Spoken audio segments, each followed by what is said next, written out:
قطعة ستاتي جدا، بس تاريخها في شنب يقف عليه الصقر. مش هطول في الفوازير عشان ما تفرهدوش مني، انا بتكلم عن الجيبه. تعال نرجع لورا شويه في مصر القديمه. الرجاله مش الستات كانوا بيلبسوا حاجه اسمها شنديت، ودي قطعه قماش تتلف حوالين الوسط بالظبط كده زي الجيبه.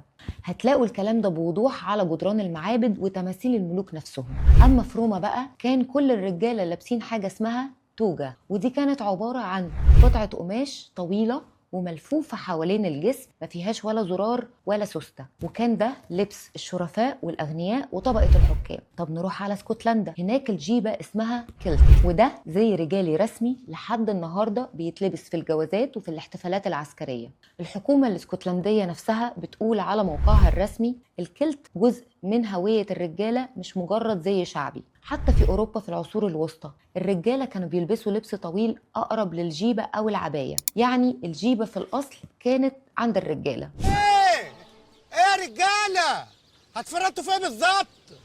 وديع، الرجاله دي مش لابسه بنطلوناتها ليه يا وديع؟